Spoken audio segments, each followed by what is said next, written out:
बदलापूर अत्याचार प्रकरणातला आरोपी अक्षय शिंदेचा एन्काउंटर करण्यात आला।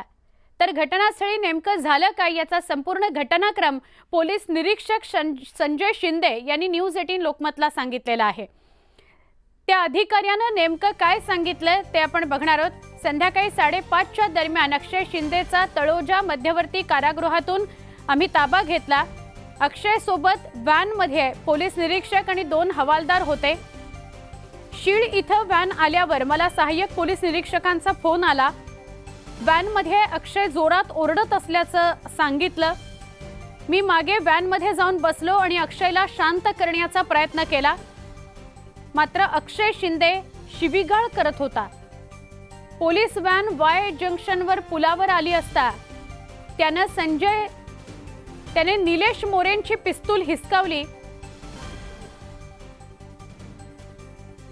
आणि झटापटीत पिस्तूल लोड केलं आणि एक गोळी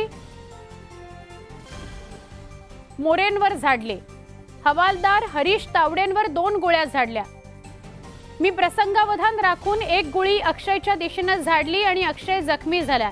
त्यानंतर तो खाली पडला आणि त्याच्या हातून पिस्तूल सुटली। त्यानंतर त्याला उपचाराकरता रुग्णालयात दाखल करण्यात आलं। अक्षयला रुग्णालयात दाखल करण्यापूर्वी त्याचा मृत्यू झाल्याचं समजलं।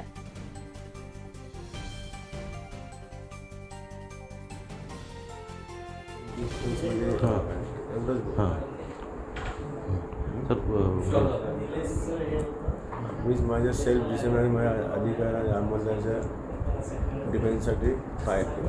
तुम्ही तळोजा घेऊन निघाला होता का? हो। आणि मधले कुठे स्पॉटला झालं काय? हो, मुंबरा बायपास। मी फक्त मी सेल्फ डिफेन्समध्ये एवढंच। हां सर, मी माझ्या सेल्फ डिफेन्स आणि माझ्या अधिकाऱ्या अंमलदाराच्या डिफेन्ससाठी फायर केला। तुम्ही तळोजा घेऊन निघाला होता का? हो। आणि मधले कुठे स्पॉटला झालं काय? हो, मुंबरा बायपास।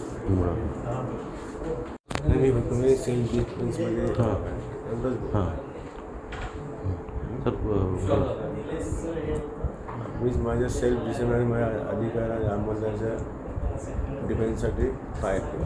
तुम्ही तळोजा घेऊन निघाला होता का? हो। आणि मधले कुठे स्पॉटला झालं काय? हो, मुंबरा बायपास।